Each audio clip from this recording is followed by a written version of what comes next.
Happy New Year's, everybody. This is Jeremy Visser. Some folks might know me, some folks might not know me, but I'm hoping that I'm going to change that a little bit for the folks who don't know me this year, and the folks that do know me. That hope to you will get a little bit more better introduced over the year. My New Year's resolution this year was to try to create more content around basically Warhammer in general, but specifically just Sigmar, since that's kind of my area of expertise. And I thought I'd start the year with talking about my favorite army and also kind of like what I'm known for. If you don't know, I've played Fyreslayers for a while, which is for those who don't know what Fyreslayers are, and this is a kind of like a introductory video for you guys for Age of Sigmar. Fyreslayers are basically the Warhammer version of like Dark Iron Dwarves from WoW, or um, just like Lord of the Rings dwarves, but in a more kind of angry, patriarchal hegemony society. Like, I mean, they're not necessarily evil or anything. They're just like they went on in the old world of Warhammer Fantasy. They had a subtype of dwarves called Slayers, and they, if you've read any kind of like Warhammer Fantasy novels, you'll know Gotrek, Runeson, the biggest failure of a Slayer in the history of the old world, since he never died, and just continues to live today. But the point was trying to make is that they took Fyreslayers effectively just mercenaries that are survived the Age of Chaos by selling their goods, which is their ability to wage war across the mortal realms. And then when Games Workshop decided to go all in on the Slayer aesthetic from the old world fantasy, so they all look like basically naked dwarfish men with giant axes and mohawks, orange mohawks for the most part. So what, as I was saying, they went in for the full Slayer theme, but they, in a sense, are not traditionally the same as Slayers from the old world entirely. They do have like certain models or certain rule set that kind of mimic the old Slayer mechanic, but for the most part, they're not Slayers. The one thing that's I always appreciate about Fyreslayers in the lore's perspective is that other than the fact they're kind of assholes, in which I guess speaks to my personality. They imbue themselves with runes of their dead god, basically, or I guess the runes or the Urgold is made of a combination of their dead god and their the other god beast called Vulcatrix. It's like kind of like supposed to be their molten blood from their combat that killed them. You saw the art beforehand, before coming into the channel. It's in the background right now of Grimnir, their old dead god, fighting Vulcatrix. But I'm like, this is not a lore video, so I won't go too far down into detail. This is more about giving folks kind of an update on something I've been getting asked a lot. So we transitioned the new year into also having a new pitch battle season for Age of Sigmar, and last year for Nova and further and some other events, I've basically played this army that I think a lot of people would consider as bad and don't understand why it works. And I've had over the months, I've had a lot of people asking me questions about how do you play this, how does it work, and then in the current environment, in the current previous GHB, I wouldn't say it was designed and optimized for it, but it built around a concept idea and just basically went all in on that, and then it somehow actually did kind of work. Like, don't get me wrong, actually made me think about it. I don't think I lost a game with the army, but it is like in my head, in the back of my head, like as a competitive player, I'm like, why do I keep reminding myself like this shouldn't be winning. I think the only reason why it's winning is because um, the concept is good and people don't really know how to play against it. Even the competitive player didn't really know how to play against it. And it speaks to this is not a new concept, it's just decentralized threats, right? It's the idea of having lots of potential things that can get value. It's very efficient and at the table, and no matter what your opponent does, you're going to get something out of them. Even if they die, Grimwraths fight on death, and so forth and so forth. And so I wanted to revisit the concept from last year into this new GHB, which honestly was changed to a point where this concept actually became better in the new GHB. I think Fyreslayers became better, period, in the new GHB, but I think this concept even got even much better.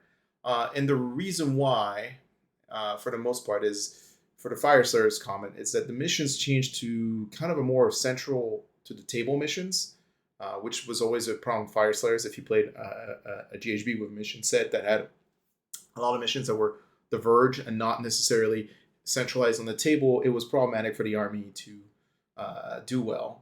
So the game has now kind of changed to a mission set that is more centralized to the board.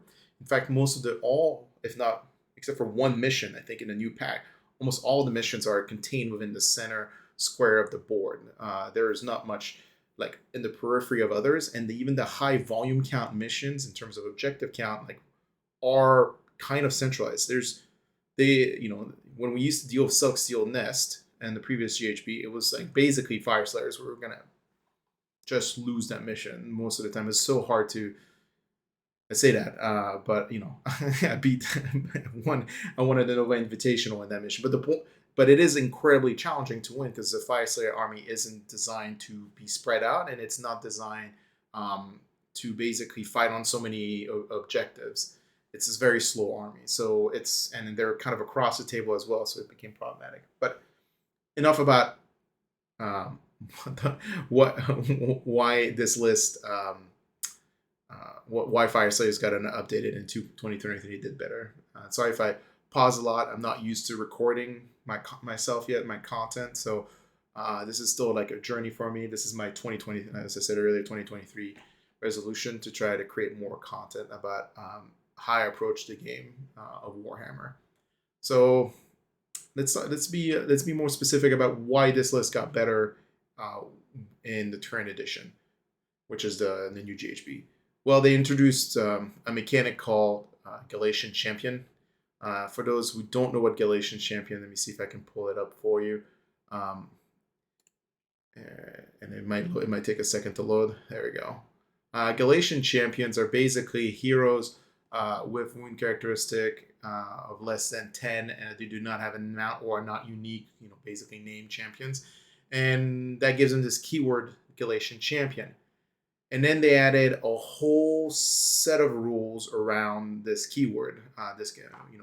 One of them is the next following one, the key to victory, which is basically you cannot be shot by enemy ranged units if you are within 1 inch of a friendly battle line unit, which is a big change to the game because in AOS we used to never really like sniping heroes, as we call it, was like a thing that was pretty prevalent in the game. It didn't feel like it was a winning strategy necessarily, but in case there was like a big, force multiplier buff piece on the enemy's table, being able to just dedicate some resources to kill it, or in some cases your entire resource stack to kill it before it got, to multiply its force, it was fairly important. But now this is becoming a little bit more challenging to do for armies that aren't going to invest even more resources into it, and we'll talk about that later. The other thing too, they also added Games Workshop has realized that they really like the rolling for initiative mechanic, as 40k players call it the double turn syndrome. But they actually really like it in a sense because they're giving agency to players to play their game by rewarding people from going second, or not rewarding, but at least if you want to think about it, making it less punishing for players to go second. And from competitive player perspective, if you keep giving us bonuses to going second or being the bottom of the turn, we're going to be incentivized to keep being bottom of the turn until it's no longer an incentive. Basically meaning, like, if I have an opportunity to go to go first and then just win the game, I'm going to take it. But in this case, most of these the way they did it last GHB was they added Proving Ground, which was cool, but it was kind of really punishing to some armies. It was I would arguably say it was maybe too powerful in terms of deciding who wins games and so forth. But in this instance, they basically said, if you go second, are able to have one of your Galatian champion unit basically do 2 heroic actions as long as they're not the same, or you can't do replicant another, you can't do heroic willpower twice, basically heal your hero. You can't do finance hour twice, and so they just wanted distinct. And then they ended up giving them more heroic actions they can take. One of them is a strike at the opening, which is effectively lets them fight in the hero phase, but it gives them strike last for the next combat phase. And this is actually pretty sizable change because it means that you can fight in your opponent's hero phase. You won't be able to, you won't be able to use 2 heroic actions in your opponent's phase because it's hero phase because the 2 heroic actions only happens in your turn. But it is kind of really nifty to have this ability to do this. And at first when it was kind of rumored, people were like freaking out because we didn't really understand what the Galatian champion restrictions were going to be. We knew it was going to be smaller heroes, so some people feared like Gotrek would be included in that, and then that is terrifying having a Gotrek, fight in the hero phase. Not that he usually gets to anyway because he kills everything before you get to the hero phase, or he's just dead. So you don't really, that was never really a point of contention. But they were afraid certain heroes, which are kind of beefcakes, would be able to just have this ability to inflict damage before your opponent would get to choose to retreat away from that hero, which is pretty significant change in mechanics. You really can squeeze that efficiency out of your Galatian champion, basically heroes. And then the second one was lead by example, which you can only really trigger in your turn because it requires you basically to strike at the opening first and then lead by example. So it's one combo heroic action in a sense.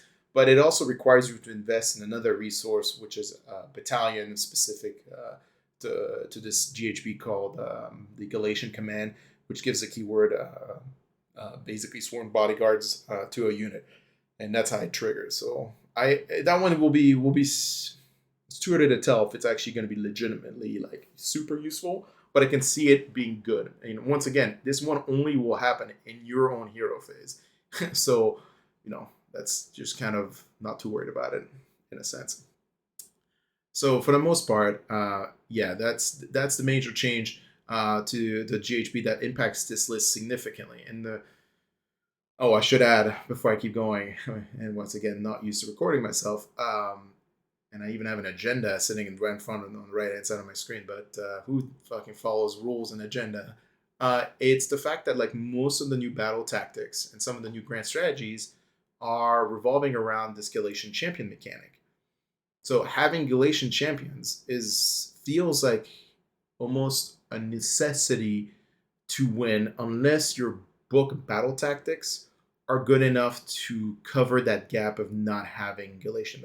And the reason I said that certain armies like Gargants or Sons of Behemoth, or whatever you call them, do not have Galatian champions. So their book battle tactics must be good enough to replace the ones from the old book they used to be able to score, and then in this new book they can't score.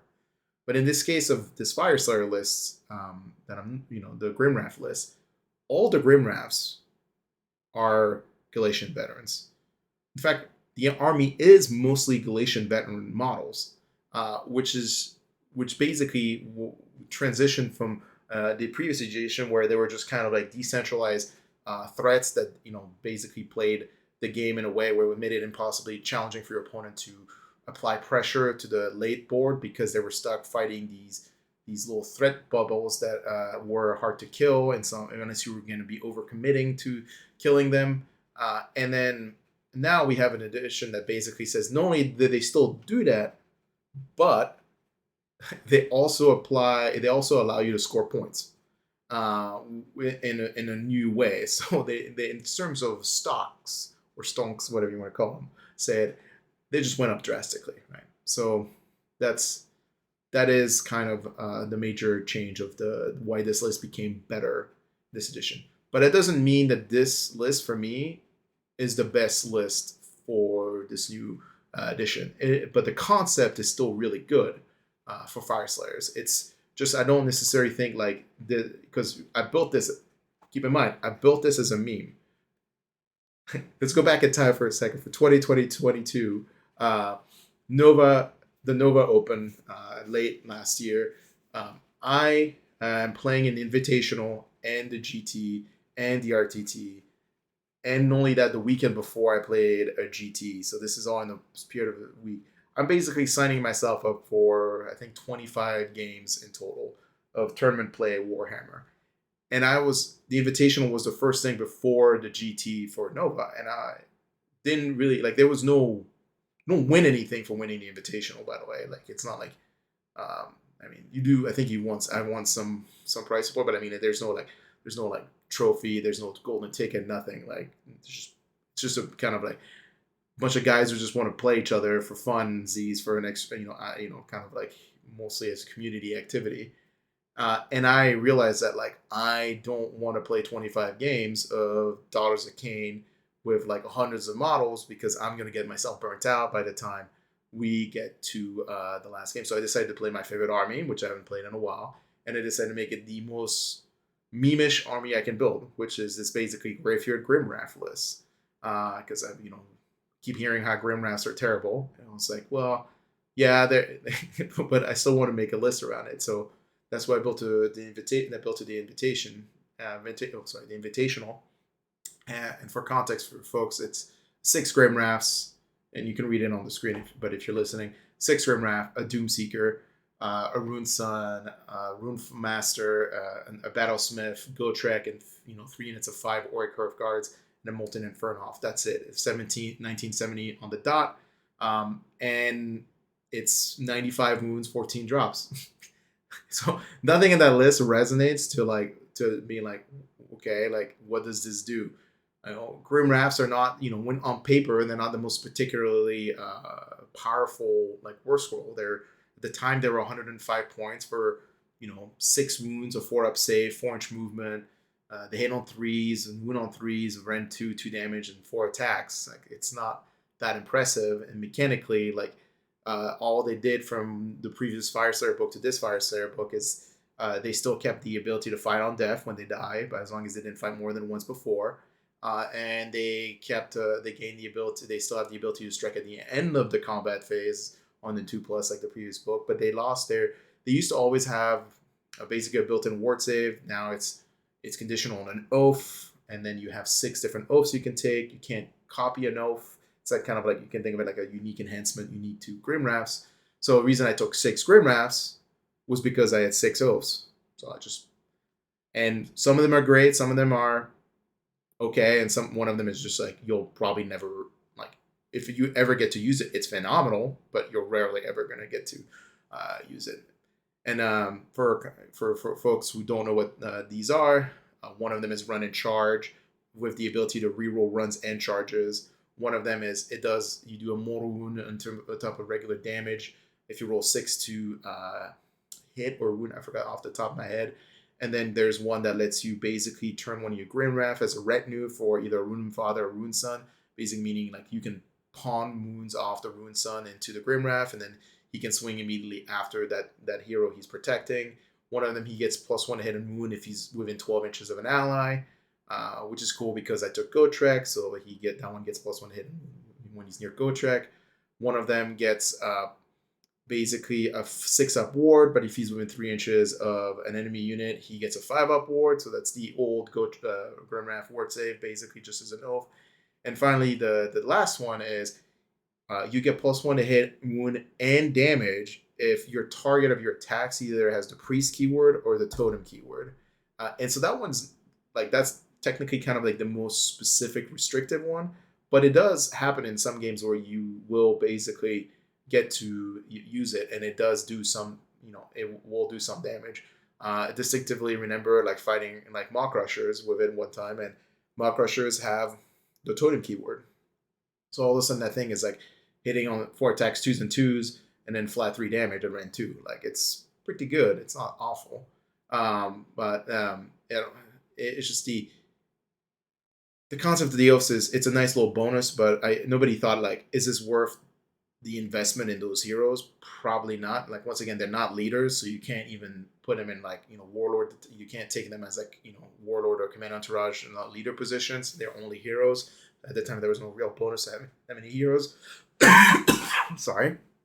unless you play a lot of like Hearthguard Berzerkers, which depend on heroes to give them ward saves, and so forth, so forth, so forth, so forth. So people kind of wrote them off as whatever. I've even in like 2018, I was playing with at least 1 or 2 Grimwraths for my Hearthguard blocks because I thought they were just a good like investment, a cheap investment that had some ability to actually punch on the table, and can be scary in some cases because people don't feel like do I dedicate resource to killing it or to block, and sometimes they get ignored and they can spike basically because they get to strike twice.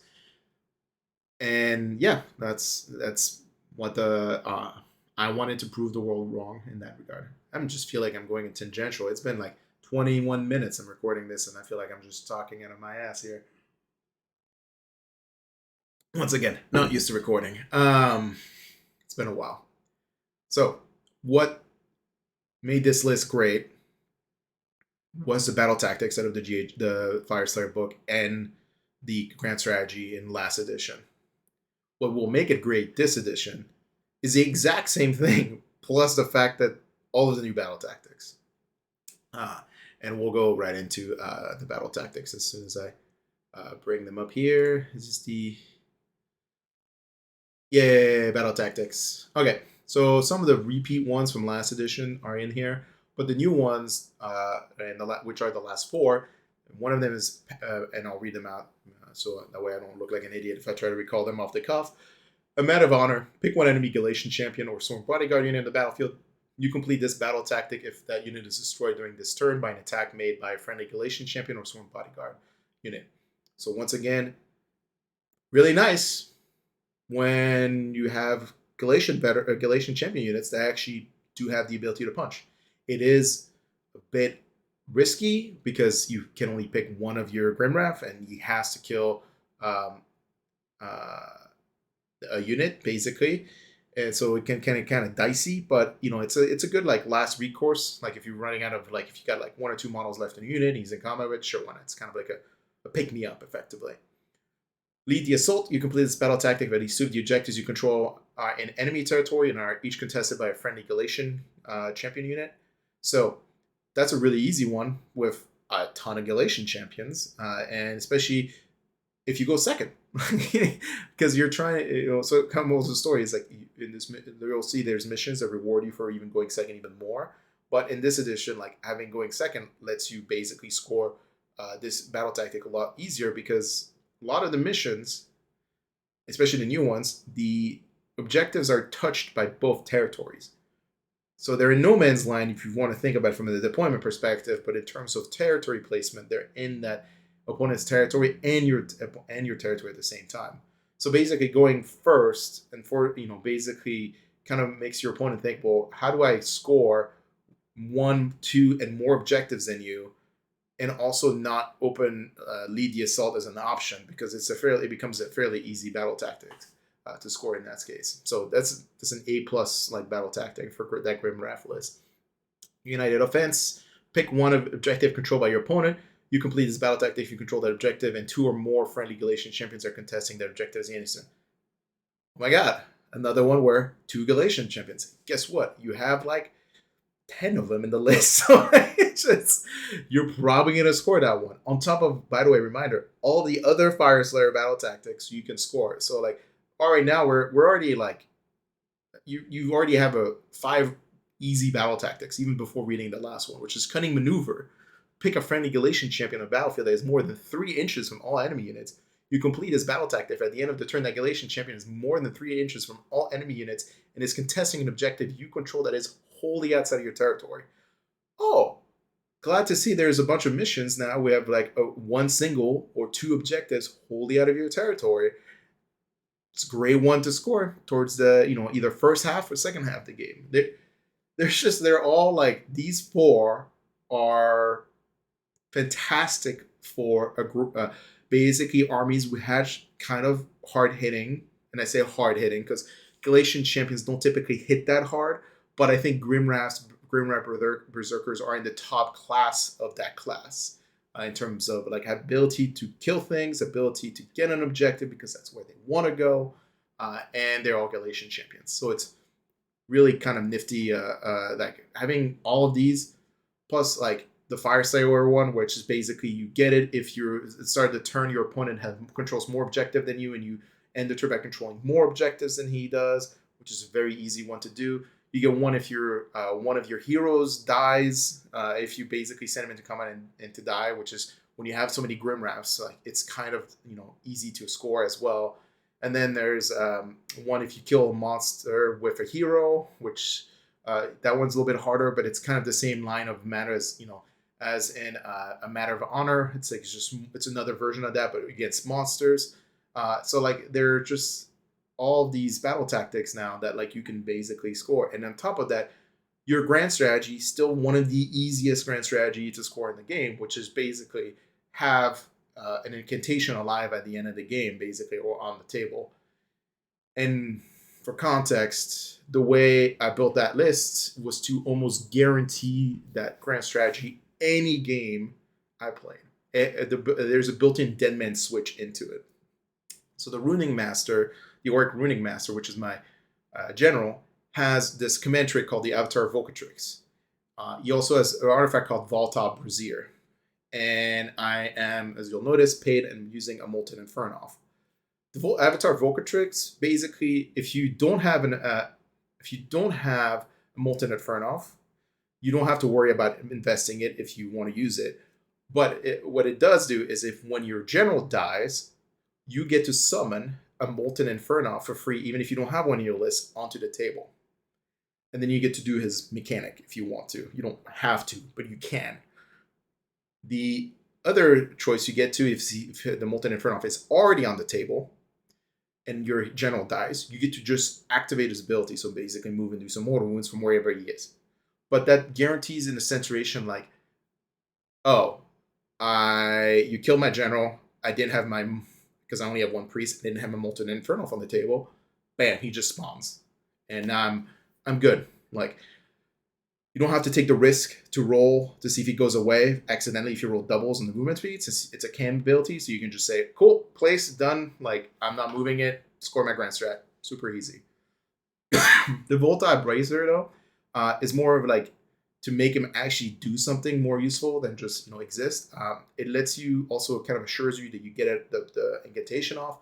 So that artifact lets you re-roll incantation rolls, and it also lets you double the range of how much you place it. So the Molten Inferno is a 12-inch placement, so that artifact would make it a 24-inch placement, plus then he moves 2d6.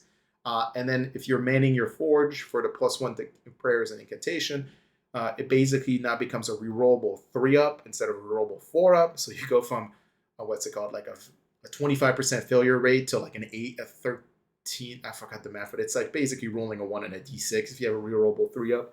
And if you're kind of smart, you can also put it within your Auric Runemaster within 1 inch of mystical, and then you get another +1. So now I believe it becomes rerollable 2+ to summon the Inferno. But anyway, the point was this guy, not only does he kind of guarantee your grand strat, he also unlocks the cheapest battle line option we have which is Auric Hearthguards as battle line, and he also auto-generates an extra CP himself because he has a mechanic that as long as an Auric Runemaster is within 3 inches of your general, you get an extra command point at the start of the turn. But since he's his own general and he's in range of himself, then you get a command point. So it's kind of like this 125 point package that just like guarantees you your grand strategy at the gate and the end of the game, generates you almost the entire game 5 extra command points, unlocks the cheapest battle line unit in the game for Fyreslayers for you.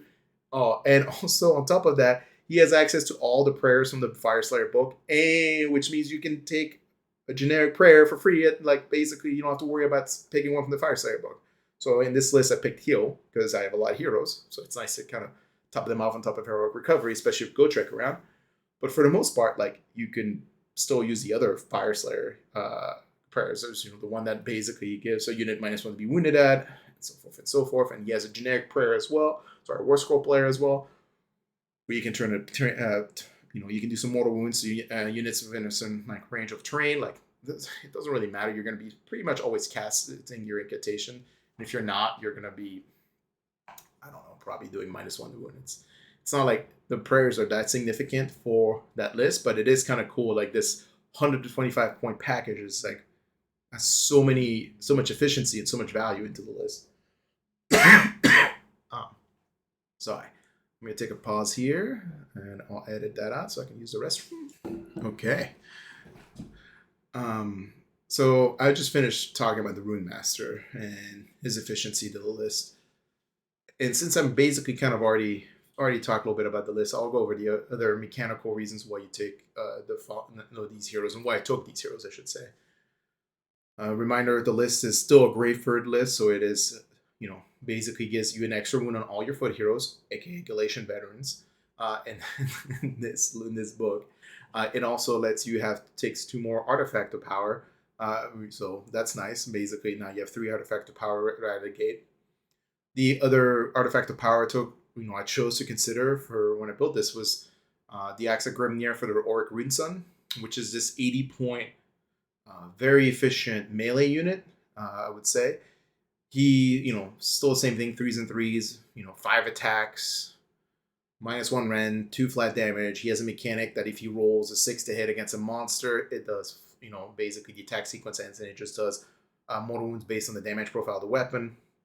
So it's kind of like, okay, like I like having this guy for 80 points. Like, why him over a Grimwrath? Well, because one of the oaths of a Grimwrath is you can make the Grimwrath retinue for the Runeson, meaning that the Runeson can pawn off wounds to the Grimwrath, and then the Grimwrath can also swing immediately after the Runeson swings. So they're nice, like 185 point combo piece, right? You're getting 6 wound Runeson, 7 wound Grimwrath and Greyfyrd, and they're basically kind of, you can think of it as this 13 wound, 9 attacks, potentially 13 attack profile against things, and half your attack, more than half your attacks are gonna have to do mortal wounds against monsters, and they're at with the Axe of Grimnir, which is this artifact I was mentioning, which will be at damage 3 instead of damage 2, and they'll be rend 2 just like the Grimwrath is rend 2.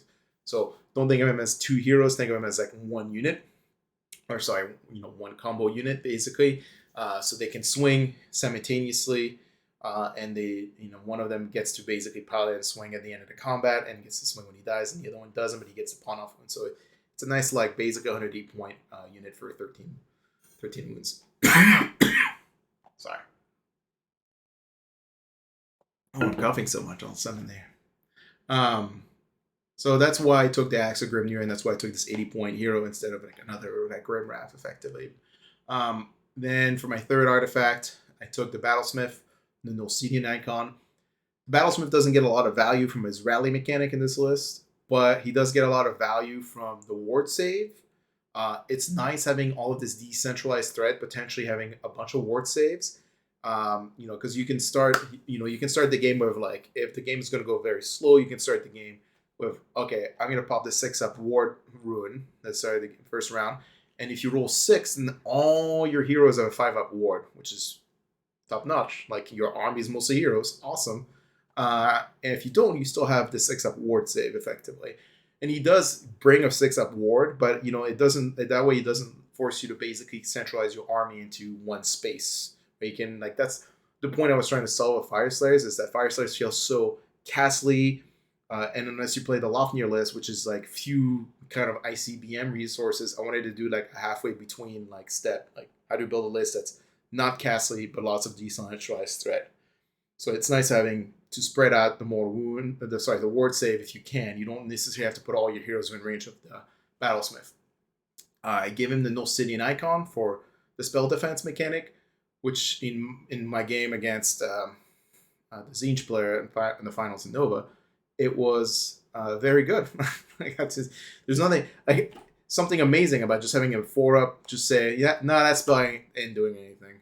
Since Tzeentch is so aggressive, spell wise, like it was, it's very powerful. So I can't think of a reason to not take that artifact. Like, people can say, well, why don't you take the, like, you could invest that artifact in somewhere else, but I think the icon is just too good to pass up, especially with all these little small pieces flying around. And then for my fourth artifact, because I had Basically Warlord, the Lord Warrior Battalion, letting me have another artifact. I draw a Magma ML, and this is like how to squeeze value out of this 85-point hero called the Doomseeker. I didn't have enough points. I did have enough points to take another Grimwrath Berzerker, but he wasn't going to get any Oath because there's no more Oaths to give him. So I was like, is there much value in getting him? And then I was like, at least the Doomseeker is cheaper. He doesn't have as many. He isn't quite as scary as a Grimwrath in some cases, but it also lets me afford more likely than not my Triumph because it's a little cheaper. So that's why he's in the list. For context, to draw Magma L, it lets you use it at the start of the combat phase. You basically double the attack profile of that model. The Doomseeker has like 3 attacks at Ren 1 damage, and 3 attacks at no Ren 1 damage. But he has this cool mechanic where at the start of the game you get to pick an enemy unit from your opponent's army, and you have basically a grudge against it, and all of its damage profile goes up to 3 against it. Also, the additional mechanic is if he takes like 1 wound, you increase the damage profile by 1, or if he takes 2 wounds, you increase the damage profile of his weapons by 2. Or if you don't get to do that on top of the 3. The most he can get is 3 damage. So all of a sudden, like if you double his attacks, that's 6 attacks at Ren 1, 3 damage, and 6 attacks at no Ren, 3 damage against a target. So in some cases, he can get like kind of spicy as like this like weird like missile against a specific target. So. And finally, one of the things too is like Grimwrath, he can fight on death, but it can only be against a unit he picked to grudge basically. So it's a little bit more restrictive, but he has this like kind of like there's like a lot of upside of the artifact combo. You could in one of my games I played against a guy who had mostly Blight Kings, and he was facing a unit of 5 Blight Kings across himself, and he just said screw it, and like those guys are mine, and that's kind of what he did. And he died, but like he got a lot of value out of it for an 85-point model. So that was a very valuable investment. Like you notice this kind of like theory here, which is like efficiency. You're looking for how to drive efficiency out of this list because people only have 6 turns to kill you, and you're trying to make it hard for them to kill you. And one of the ways people approach the game is like, I'll just take durable things, or I'll just take a lot of things. In this case, it's just I'll just take a lot of very singular pieces that are kind of annoying to kill in some, unless you have like you kind of force to overcommit to kill it, and that reduces the resources you have able to kill something else basically. So, just wanted to tackle like the repeating theory on this. Then the list has Gotrek because why not? I mean. You're already slow 4 inches across the board. I could have probably invested those points into like magma troughs, but I was just like, I like Gotrek. It fits the theme of the list. It's all Grimwraths, right, for the most part. And he used to be a Slayer, so in the old world, it made sense. But outside of the lore perspective, there's an actual fucking reason for it. That's because he gets to dictate wherever he gets to create this area of like the fuck up, call it the fuck off area. Most armies don't know how to really deal with Gotrek. They either just say, I'm just not going to deal with him, or they just say, I'm going to try to just slow him down. And your job as a Gotrek player is to just say, okay, he can reach these 2 objectives, or this part of my opponent's army. I'm just going to spend every turn basically bowling him forward until like my opponent has no choice but to interact with him at some point or another. And when the army has so many decentralized threat, like all these Grimwraths, the idea here is to just basically make that more of a he forces your opponent into this space, right? Like by avoiding Gotrek, you're forced to fight these other kind of smaller elements of the army. And that's really what he did. And so most of the games he ends up becoming in the center, pushing up the center objectives, or in position in a way where he can kind of peer off into like one of the side objectives if he can. But the point is that it shoves your opponent in this weird way where they have to eventually just push on the sides to deal with Gotrek, because he'll just like it's kind of this like time equation, like how many turns can you get away from Gotrek effectively? Because I have one game with somebody who was like, Well, I think I can kill him straight up with just having like volume of attacks. I think that was like a shit ton of attacks. And probably, I think math wise is probably right, but the problem with that logic is that like if you don't, he will kill whatever he's fighting more often than not. And I think that's exactly what happened. I think he survived with like 2 wounds or something because it's hard to kill something with a 3-up ward. The variance in that succeeding or going like Fubar and not against you is so annoying. And then he reducing all damage to 1. Like it's just so many mechanics that like you don't try to kill Gotrek. Like unless you can get rid of his ward save with an Admiral or another spell or something, like don't try to kill Gotrek. Like it's just a waste of resources you could have used for some other part of the game in the later half, effectively. Um, so this is kind of like the situation. And the other reason why I took him is because I lived in the meta where what's their name? Incarnates were fucking everywhere, and he's just kind of shits on incarnates. So it's kind of that thing. It's like incarnate meets Gotrek. Incarnate dies by Gotrek. So he was kind of like my counter pick for all the incarnates floating around. The Auric Curve Guards were not necessarily a valuable decision other than the fact they were cheap and they could be X per conquer. So that was it. There's no like that's just the cheapest battle line unit option to have. There were some matches where like they were kind of cool to have because they can slow down a Kronspine or Marath, Shadow Queen, but like they're just there. They're just deck share units so I can make sure I can just forcibly push all my Grimwraths forward and not have to worry about my opponent landing in my backfield and scoring my objectives effectively. But at least not easily because there are 15 models in this format in terms of scoring points. So anyway. Well, we're approaching 40 minutes, so I've talked a fuck ton about this, what the old Fyreslayer list was and why it got better in the new edition. But what I should talk about is the changes I made to this list going forward. So I updated it for 2023, or at least I updated it in a way to advance the list in 2023. You'll notice that the army went down in Grimwrath, lost the Doomseeker right at the gate. I went to I think the 10 Hearthguard Berzerkers of Broad Axes and the Galatian command are going to be more useful in the long run because of a nice little cool thing and you could do. And I'll bring up the battalions here in a second. Is that in the Galatian command? You don't have to have your hero. It doesn't have to be a leader. He just has to be a Galatian champion. So it was one of the ways that like usually you could make the Hearthguards retinue for Runesons and Runefather, and so you can pawn off wounds, and then they can swing immediately after that character swung.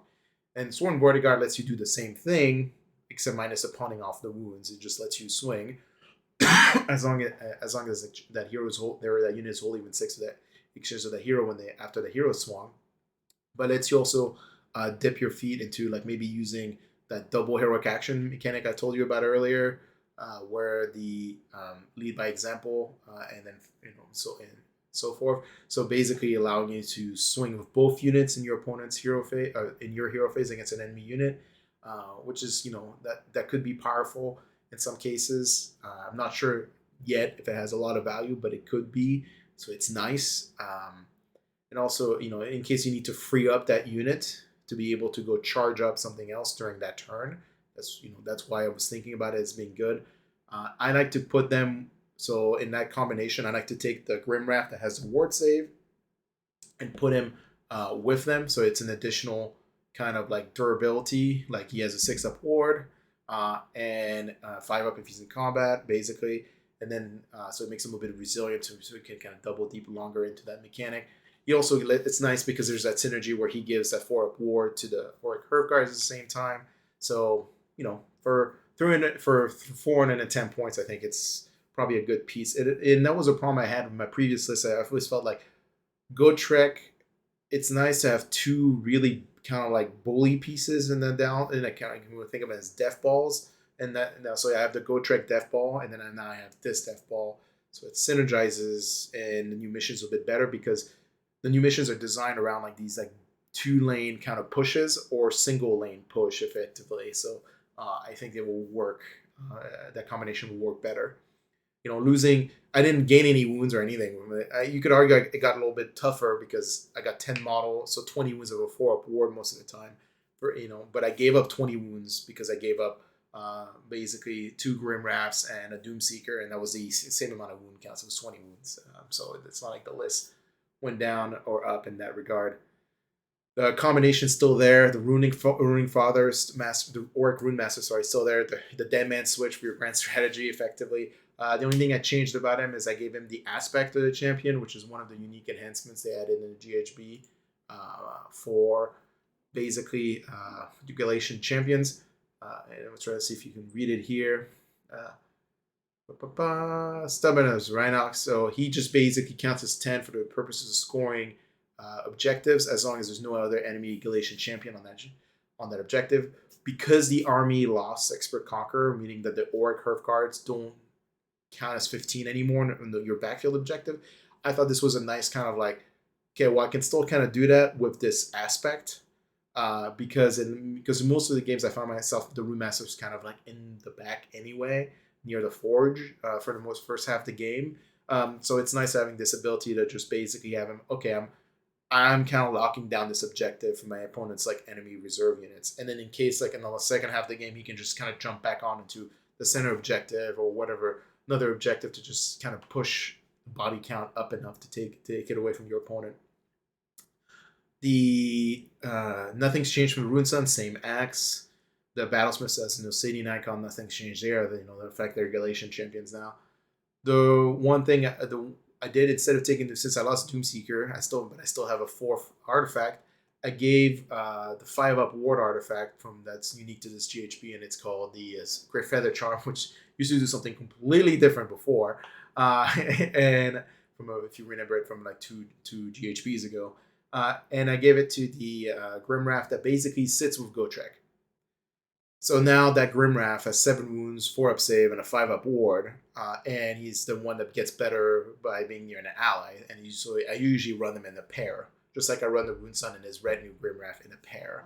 So they run into a pair, so it gives me that kind of like it's you can think of it as a unit. So it's 480 points plus 110, so it's a 590 point unit block effectively. But it's nice to just like it just gives this ability to punish, not really punish, but make it hard for your opponent to try to pile in and go once Gotrek gets into combat. You're trying to get him into combat of as many things as possible, right? Because you're trying to kill the first unit he activates into, and then at the end of the combat phase, he wants to be able to, because he can only activate again if he's within 3 inches of an enemy unit. So you're trying to pile into another unit by, so you start the combat with 3 of 2 units, kill the first one, and then at the end of combat, kill the second one. But the way your opponent basically gets around that is by piling in the first one of the units to block Gotrek from maybe getting closer. Because some cases you might find yourself in a way where you can engage the second unit, but you could technically pile in and get into 3 inches of the second unit. So your opponent wants to block you from doing that. So he needs to bubble right Gotrek. So having that Grimwrath available as a first swing attack means that you can kind of maybe open up a gate or an opening for Gotrek to pile in anyway. Because, it's 4 attack, 2s and 2s, Ren 2, depending on what rune it is, could be Ren 3 or Ren 4, and then it's flat 2 damage. So it gives you that little like resource kit as well into that. Plus, it's another Galatian champion, right? In this format, so yeah, there's value into like that pairing of heroes, because Gotrek is manageable even if he gets there. Like I said, Gotrek wants to kill 2 things a turn, and your opponent has ways to try to minimize that. So, and this is a lesson I teach, or I tell a lot of the new players I coach, or even the older ones I coach. Even if you don't need to pile in for this combat, you should always take the time to think about, well, what do I get if I pile in? even though it's kind of obvious you're gonna nuke that unit and you don't necessarily need to move very far, but you should at least always teach yourself to take the time to consider that pile-in move, because you could get value out of it. And this is something I learned from playing this army, because it's a 4-inch movement fucking army. So when you get to pile in 3 inches, let me tell you, it's pretty significant event. It's a pretty significant move. So when you're only moving 4 inches a turn, a 3-inch pile-in seems pretty good.